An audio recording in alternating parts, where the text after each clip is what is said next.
Just a brand new guy, well not a brand new guy, but he handled major retirement plans. We lost our client service rep we had to bring him in. That's super professional.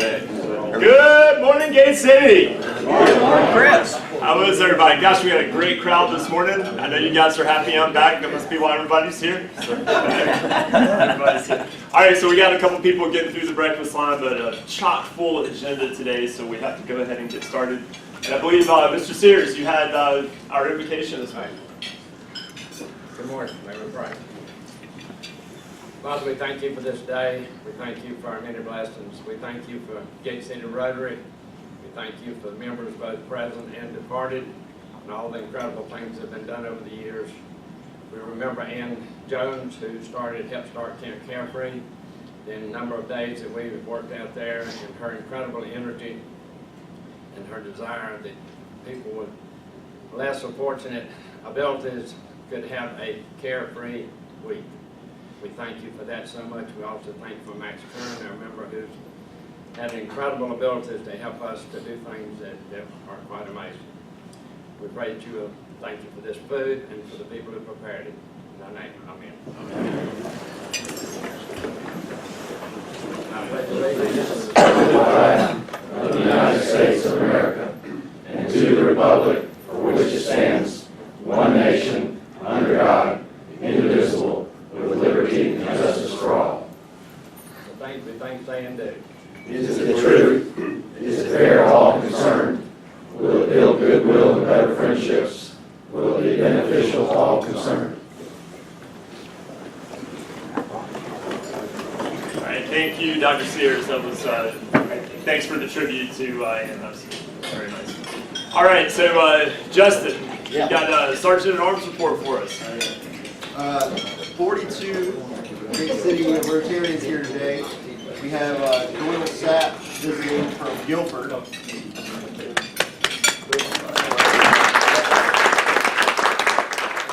We have Ira Russ from Summit. Also a guest from Ross. Ralph Jones has a guest. Ethanie with adoption. She's our speaker. Let's see here. Chip has a guest. Ken Kinka is back visiting again. So he's with Stormont Country Club, and he's looking for new members over there. So anyway.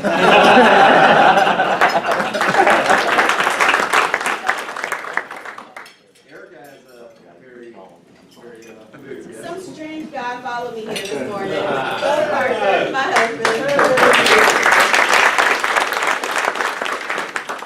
Richardson has some guests. My wife Temple and daughter Meredith are joining us this morning.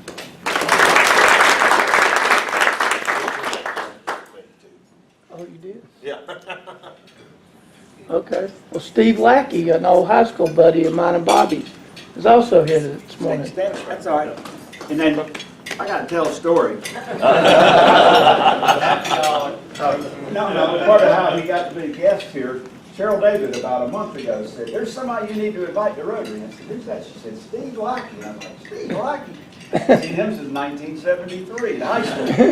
And but I've known he's around. He's made a living raising horses, and he's been all over the world, judges horse shows and so on. His family owned a swimming pool out in Guilford College where we all grew up, and it just closed last year. Anyway, Steve Lackey's a legend, and here he is this morning.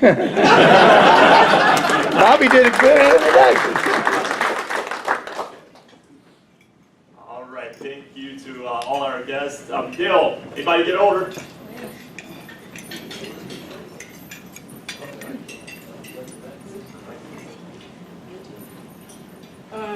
Ralph Jones had a birthday on the 18th of August.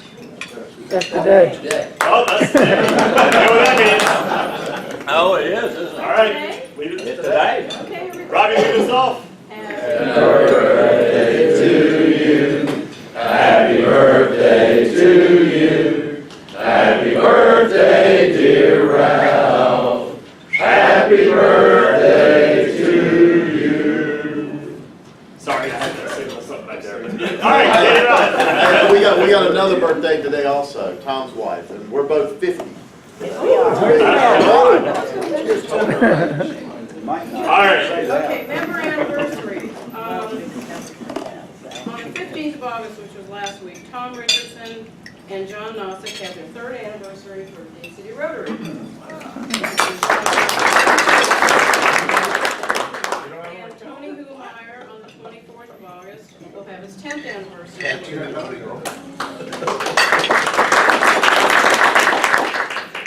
for wedding anniversaries, I don't know, should we all stand up for this one? Yeah. Tom and Sarah Sears on August 20th will have their 50th wedding anniversary.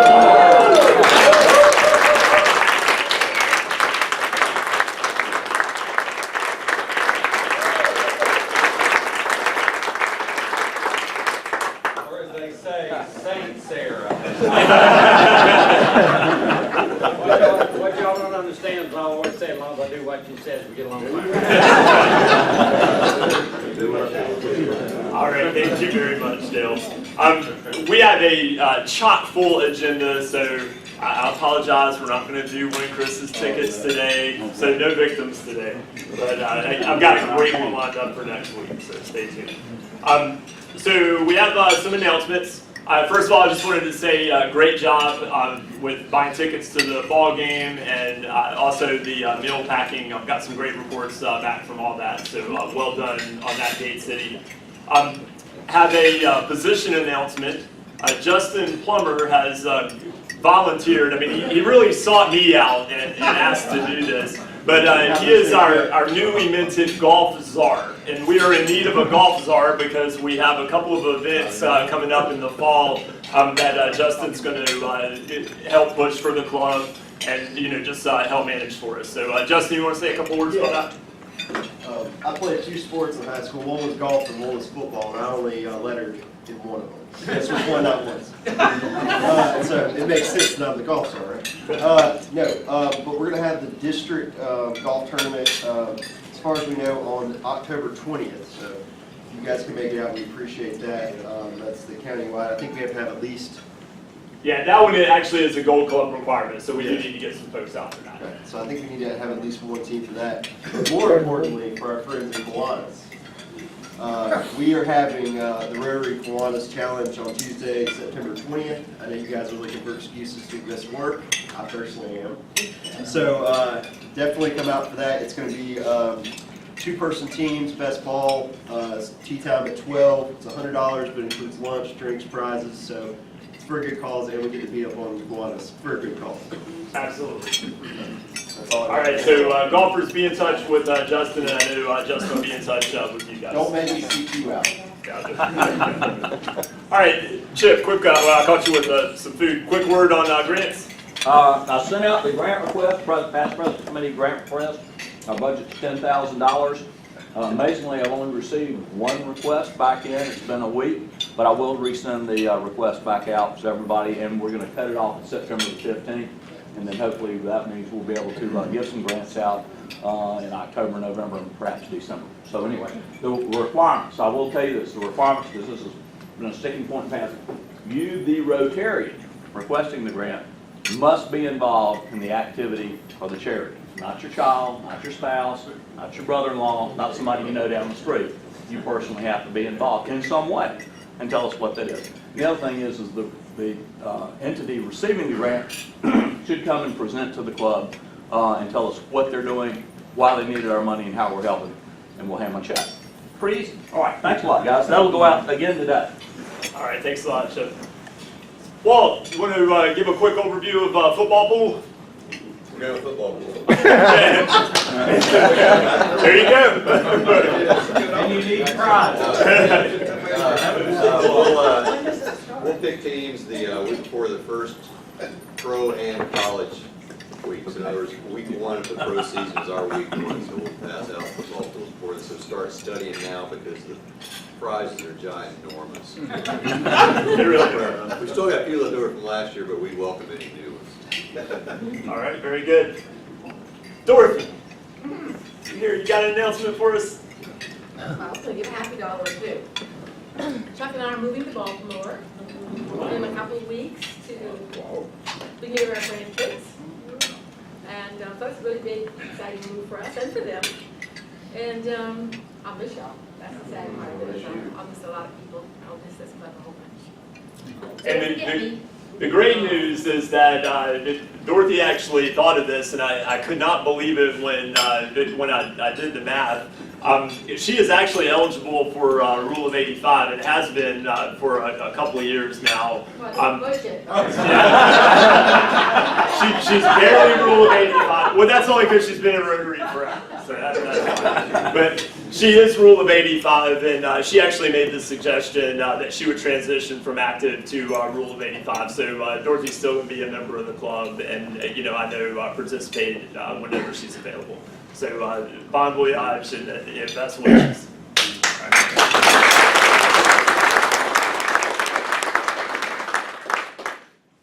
All right, Buster. Happy dollars! Get some happy dollars. You may give me a dollar. I was trying to save her $1. She's got to move to Baltimore, man. $2, all right, go ahead. I am the polio chairperson for the club, and y'all can't let me leave here not covering my responsibility. So next week, I have to request that everybody bring $2 or more if you want to. Let's meet our polio club. Anybody that will. Thanks. Outstanding. Hey, buddy, I have a quick one. Guys, we got a Greensburg Clean Sweep on September the 10th. I'll send out an email next couple of days, but if you want to put that on the calendar, September the 10th. All right. Oh. Well, Ralph kind of stole my thunder there by announcing my wife's birthday, but here's one for Rotary Youth Leadership. My daughter went. I tried to get her to run for president against Hillary, but maybe she'll run or something. And since we got 50 and 50 and 50 anniversary, we'll do 50. Oh my God! My wife is 50 years old today, and I hope I look as good when I'm 50. This is definitely another happy birthday. Okay, so Robbie, why don't you give us a key this time? Just what you need. Absolutely. Happy birthday to you. Happy birthday to you. Happy birthday, dear Temple. Happy birthday to you.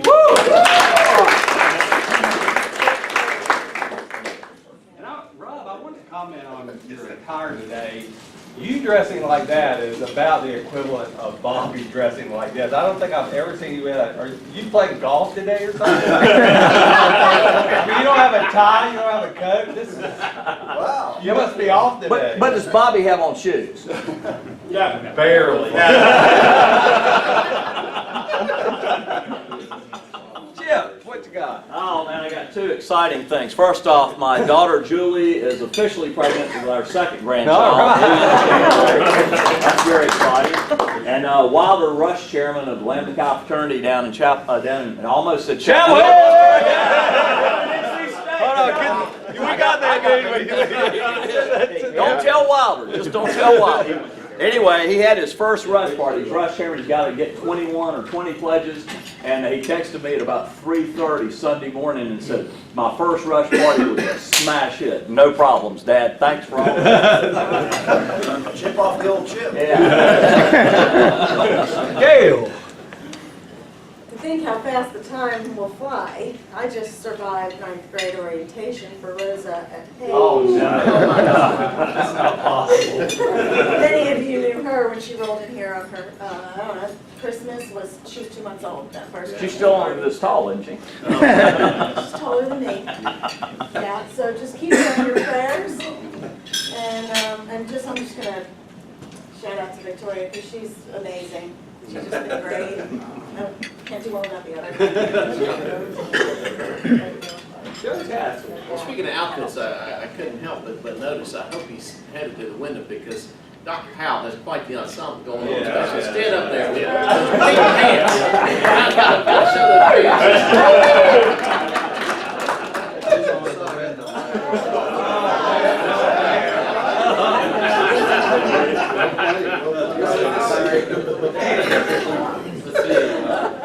Here's $3. We've got, starting today, there's 3 off to school, 1 to go. NC State, 2 there last week. And this morning, I'm going to cut out a minute or 2 early so I can go see the little parade they do at All Lady Grace by middle school, started 6th grade today.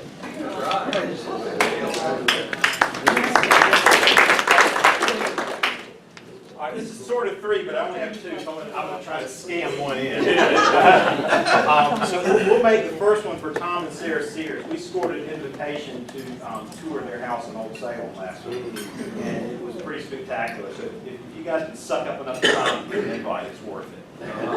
And the one I'm going to scam here is one for Carolina Adoption, because 14 years ago, they helped us with Katie. Oh, wow. And Katie scored an invitation this week to be Wake Forest's media representative. So if you see Wake in the news, Katie's going to be their spokesperson. All right.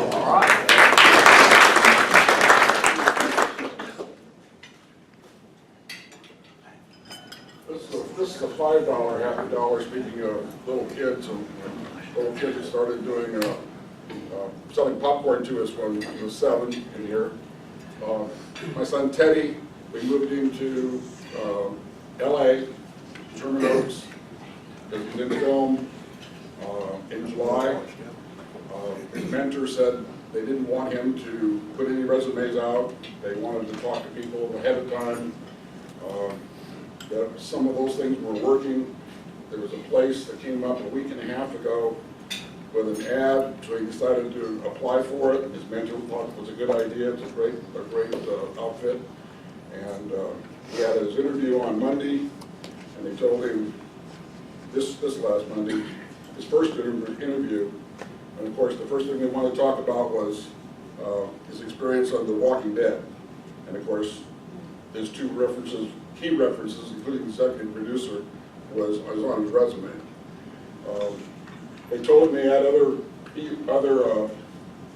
people to interview this week, and they know something by tomorrow or Monday. Tuesday afternoon, he called and said, "Dad, I already got an email from the executive director of this outfit. They want me to be at work on Monday." All right. So all right. He said, and I've already got a pay raise. I said, "How's that?" He says, "Well, we work a lot of overtime, so the starting salary is 40, but the federal law that kicks in February 1st, I think it is, he gets a $7,000 raise. They don't want to pay him overtime." So anyway, he's got a job. All right. All right. David, you got to say something. I'll put in $1. You just tell, you're getting ready to go on a big trip. Tell us, come on, man. Yeah, I leave Sunday for Hope Ride. I've got a fabulous team this year. We just topped about 80,000, so we're looking for $100,000 this year with the silly bike ride. We're drilling water wells. Right now, the wells are going like crazy. We've put in 43. We think we're going to be able to put in about 180 wells in the next 20 months. Wow. So incredible stuff. All right. I'll put $1. All right, I got a handful. Real quick. Kaylee had her first high school event yesterday. She's a rising freshman as well, and she did her first cross country meet. So that was a big day for us. Also have one for John Nossick. Unfortunately, while we were on vacation last week, Steph blew her knee out, but John did what he could do to get us in over for a really quick MRI, which was great, John. We really appreciate that. It helped take some of the stress off. And good news, it is an MCL, but it's non-surgical at this point, so that is very positive. And she'll be in PT and on a brace for about 6 weeks. But all in all, it's good news. I wanted to give one for Ralph for covering for me last week. Heard he did a great job, so I appreciate that, Ralph. And one for Bobby on our little bit of time off on weekends. We've been running up and down Pilot Mountain, getting ready for the Grand Canyon, and we did 24 running up and downhill at about 90 degrees this last weekend. So shout out for him suffering with me there. Wow. That's it. That's how you can solve stuff. Yes. You're not the man. We don't get a break in our dudes this morning. September 15th, we're going to have an open house in our business. I'm going to send out an email to everybody inviting them. So it's going to be a two-tier event, 1:30 to 3 in the afternoon, and then 5 to 7 with the wine and all the fun stuff. So we'd love to have y'all there. Thank you. You got some. Look at this. Yeah, I'm gonna give a $20. All right. Wow. 2 hours later, I'll finish. Yeah. Let's make that 1/5 because y'all don't know I'm the superintendent of Guilford Courthouse National Military Park. Oh, wow. And on August 25th of this year, which is next Thursday or something, National Park Service celebrates 100 years as an agency. We'll be having some events at Guilford Courthouse. Specifically, that Saturday, we'll have a special Centennial Junior Ranger Day for kids to come out. You can see it on Facebook and on our website. However, this Centennial is pretty big for the National Park Service. Next year, it's going to be pretty big for Greensboro and Guilford Courthouse National Military Park, because on March 2nd, 2017, Guilford Courthouse celebrates its centennial as a national park. The first national park dedicated to the preservation and interpretation of a Revolutionary War battle in the country. Wow. Thank you.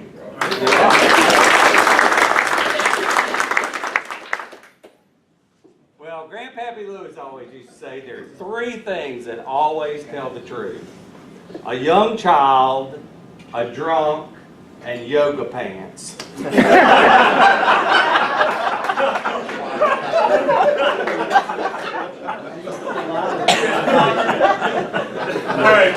There has to be a website somewhere. I've looked. I can't find it. There has to be a Grandpappy Lewis website where it comes from.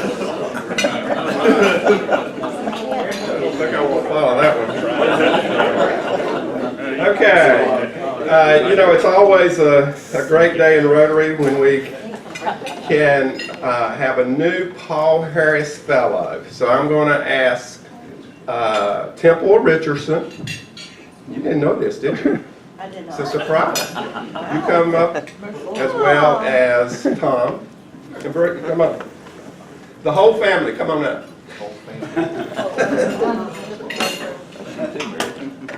But you all know that today Temple is celebrating her 50th birthday.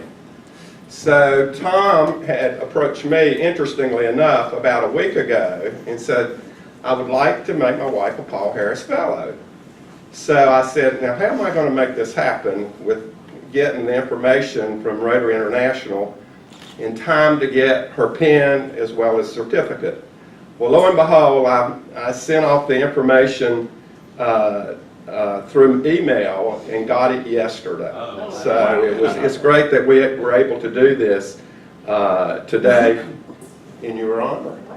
So obviously the presentation for a Paul Harris Fellow is very special. It is named for the founder of Rotary, Paul Harris, who founded our organization back in 1905.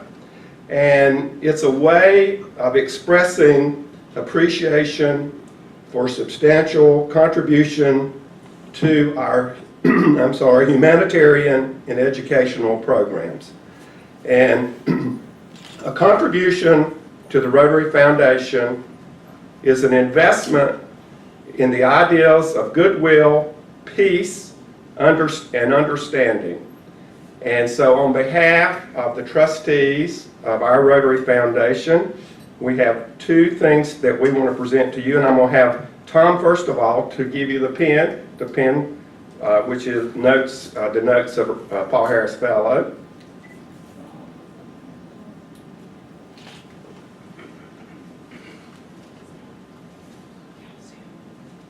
Tom, you completely blocked off my photo op.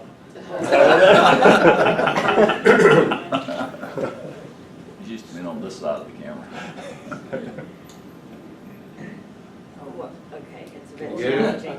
We can work on it. Well, I'm going to give you a certificate that reads, Temple Richardson is hereby named a Paul Harris Fellow in appreciation of tangible and significant assistance given for the furtherance of better understanding and friendly relations among peoples of the world. So congratulations, my dear. Well, thank you. Of course you will.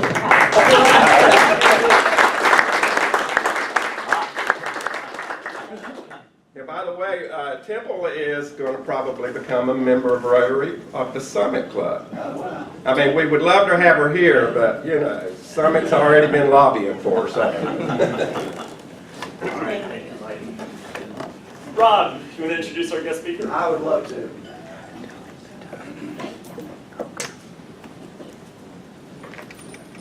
Excuse me, I got this on my PDA. Remember when we used to call them PDAs?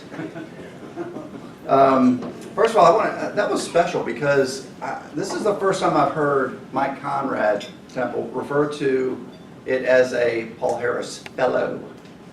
It's usually a Paul Harris Fella. Love to hear Mike say that.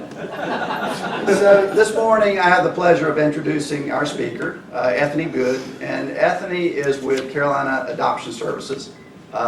She is a graduate of UNCG. She has a master's in public administration, and she has worked previously with United Way and YMCA, Camp Weaver. And she also was a producer at WXII, Channel 12. So she has a good background. She's from Winston-Salem, and she is also currently a member of the Junior League of Winston, so she knows how to give back herself. But she's going to tell us about what Carolina Adoption Services does, and without further ado, Ethanie. Thank you. I'm glad to have a microphone this morning because the room's pretty big, so I'm glad to be able to project my voice. I hope everyone can hear me all right. It's been really nice to be here this morning to have breakfast with a friendly group of people. I feel very welcome, so thank you so much. I'm the Communications and Development Coordinator with Carolina Adoption Services. Our agency is based here in Greensboro. We have offices downtown. We've actually been in Greensboro for 23 years now. And our organization is based here, but we actually provide services for families everywhere and children around the world. So we are based here locally, but we really have a global impact. And our services primarily include international adoption. Here locally in North Carolina, South Carolina, and Virginia, we provide home study and post-adoption services for adoptive families who are adopting internationally or domestically. And we also have a big part of our organization that's focused on providing resources for vulnerable children around the world. And we call that orphan care. These are... So back up. Yeah. Sorry. I haven't been getting any nods, that's all. I just wanted to share some photos of some of our families that we've helped bring together through adoption. We have assisted more than 3,000 families with adopting in the 23 years that our organization has been around. And adoption leads to happy families and gives children a bright future and a loving environment. And really the mantra of our organization is that every child has the right to grow up in a permanent and loving family environment. But we also recognize that adoption is a lifelong process. And so in addition to providing the clinical services and the professional services involved with adoption, we also want to be the local source of resources for all adoptive families to help them throughout the bringing up their child. And we do that through things like parent education. We also hold events that celebrate adoption. That gives families the opportunity to come together, to build connections, and it gives children who are growing up as an international adoptee the chance to have friends who are like them and to see families that are like theirs. which is a really big part of creating that stable family that can be successful, you know, and lead to really positive outcomes for these children who oftentimes come from very difficult circumstances surrounding their birth. A lot of people, if they've never had family or a close friend go through the adoption process, don't really realize how intensive it is to become an adoptive family. And so I wanted to just give you an overview about a family's process to adopt and the services that we provide here in the area. The first step to an adoption is a home study, and there's misconceptions about that. A lot of people think that a social worker comes in with, you know, a white glove to test for, you know, the house and everything. But more than that, it's really an opportunity for the family to gather their thoughts and reflect on their motivations to adopt, and to become educated about being an adoptive family. So we have social workers that reside all through the 3 states where we're licensed that can serve as the local person that is there to support the family through their decision-making process and help build them up to be prepared for their adoption. And you can go to them. Thank you. These are the countries where we have partnerships. Our placements are international, as you can see. We work in 6 countries, and there's a general process that's overall the same, but there's also really unique aspects to each country that a family would choose to adopt from, and the differences make them kind of really interesting to talk about. The overall process is that families will work with a program coordinator that's on our staff that helps them through the legal process of adoption in the placing country. And we also work one-on-one with all of our partners who are on the ground in these countries to take care of the professional services on their end. And these people could be attorneys that are licensed in their country. They could be a social worker that works with an orphanage or an NGO in the country.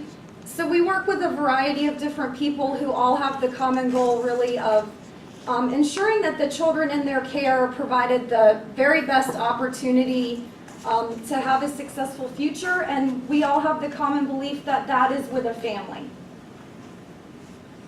There's a paper chase, so people will apply to U.S. Citizenship and Immigration Services to tell our national government that they would like to bring a child into the States through adoption. Based on their home study and their dossier, they're approved to do that. And then their paperwork is also approved by the placing country. And then finally, the really fun part is the travel to the country. We want each family to become involved with knowing the culture and the background that their child comes from, and to have time in the country to be able to have that experience and share that with their child as they grow up. In our countries in Eastern Europe are Armenia and Bulgaria. The interesting fact about our programs in Eastern Europe are that these countries are focused on placing waiting children. And in adoption, the term waiting children refers to children who have special needs or who have grown to an age where they are not adoptable domestically. And the advocacy surrounding waiting children it involves a lot of outreach. There's advocacy surrounding preparing these bios of these children so that prospective families can consider them to bring them into their families. We also, one of our biggest programs is in China. And we've been working in China for a long time, and throughout all that time, we've seen a lot of change in the China program. Many people probably think of China adoption through the one-child policy as the generation of girls who were surrendered for adoption and adopted into the United States. And that's actually no longer the fact of adoption in China anymore. The China program is also a waiting child program. And there's actually more boys available for adoption now than girls. Our South Korea program is unique in that it's actually in South Korea, it's a birth mother program.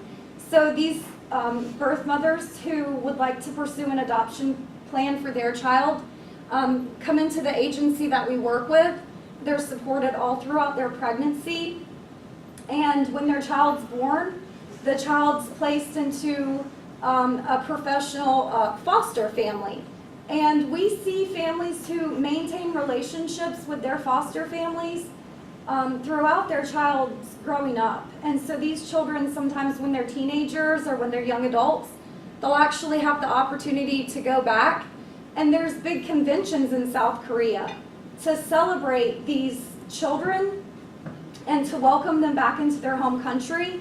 And they just have a wonderful perspective on the children that are adopted, and so it's really neat to see that.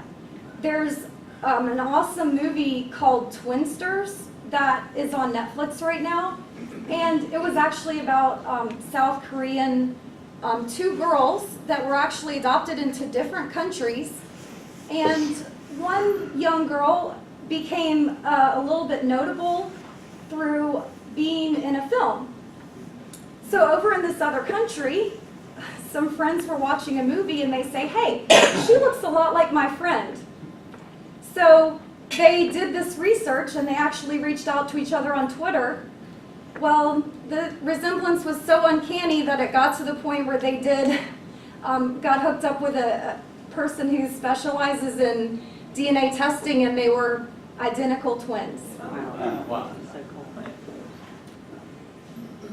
One of our other big programs is in Uganda, and in Uganda we work directly with orphanages with one-to-one partnerships, and a big part of our work in Uganda is around supporting those orphanages as they care for the children that are in their care.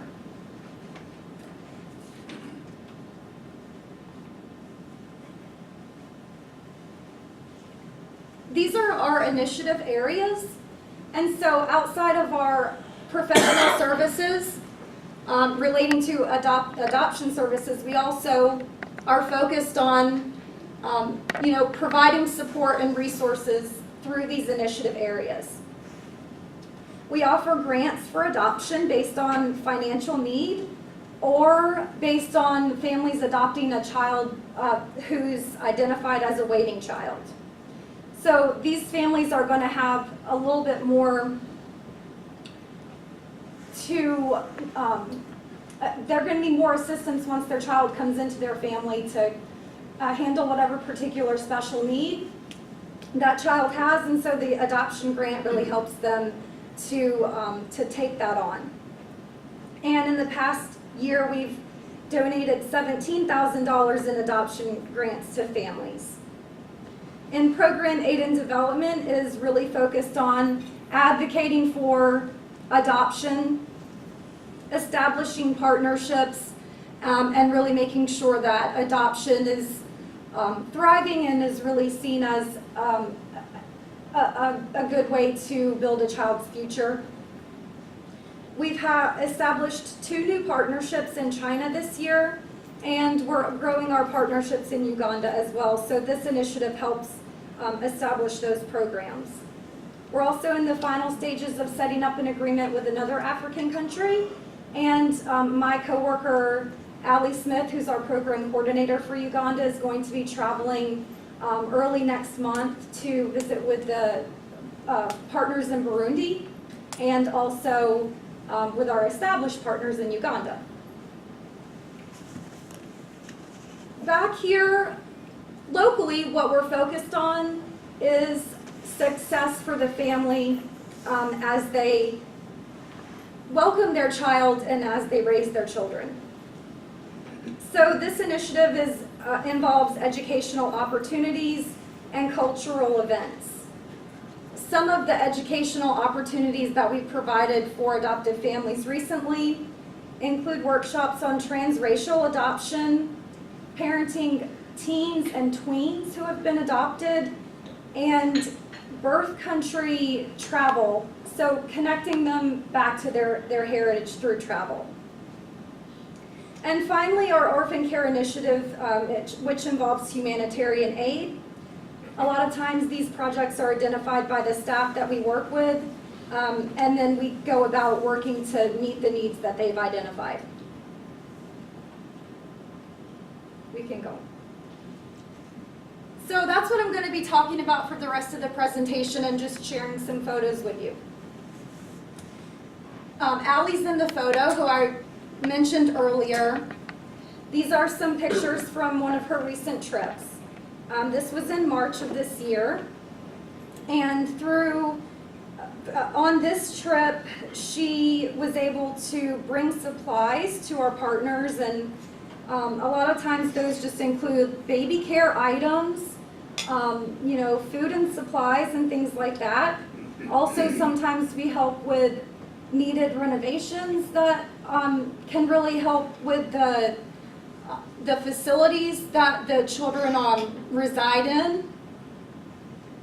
And some of the orphanages where we do this work are Agape House, Arise and Shine, Kidron Valley Ministries, Peace Transitional Home, and Purpose Uganda. And one of the things that the orphanage directors try to do is build relationships in the States so that they can advocate for the children and get support. So I've included a recent newsletter from Kidron Valley Ministries, and it's on your table. So if you get a minute, that's really interesting just to see in the voice of the orphanage director what's important for them to know with their partners and their supporters. There's some incredible stories about children who have come into their care and how they're doing now that they've been provided with that support. At Agape Babies Home, one of the things that we've done recently is help to establish a second location. So Agape was started as an orphanage where children who are school-aged and older will reside, but they're really see themselves as an extended family. And so these children are in the international adoption is not the best long-term solution for these children because they already feel as if they're part of a family. But there were other children in need who were being abandoned in Kampala every day. So we helped that director establish a second home. So what that did was it allowed them to have a property where all of the furnishings and everything were focused on being able to care for babies and very young children. So it has two separate environments for the children, and then the older girls who were in the children's home are able to come and help with the infants, and they really love doing that. And so that's one way that we were able to provide that assistance. And finally, I'll just tell you about our current initiative. This is for Peace Transitional Home. As I mentioned, Allie Smith is going to be traveling back to Uganda very soon, and we have a goal to support this project for the orphanage director at Peace. The backstory is that they've moved from a facility where they were renting to a facility where they've purchased the property and the land. So they're able to not to waste money on rent, but to really invest in their being on this property. And now that they're doing that, what they would like to do is some agricultural projects that serve two purposes. One, they can provide things like eggs, goat's milk, and produce for the children's consumption that they don't have to pay for separately. And number two, with all the excess, they can go to the market and they can sell it for revenue for the home. So I've also included on the tables a breakdown of what we've been, the request from the orphanage director for a chicken coop, goats, and seedlings for crops. And the total investment would be $2,500.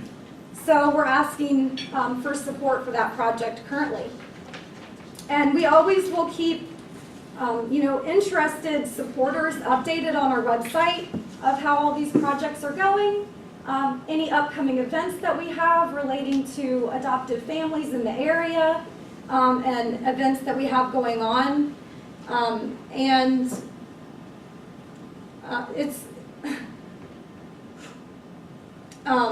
It's just a way for us to stay connected with the community. So we can, I definitely would be happy to update you guys after the trip on how these projects are going. All right, thank you, Ethanie. Well done. We were bumping right up against 8 o'clock, so if, Ethanie, do you think you can hang out for a couple of minutes afterwards if anybody has any questions for you? I really appreciate that, and thanks for coming to talk to us today. We have one more duty for you. If you can draw the winning raffle ticket. There are ones of dollars at stake here. All right, just if you can read the last three, that'd be great. 134. 134.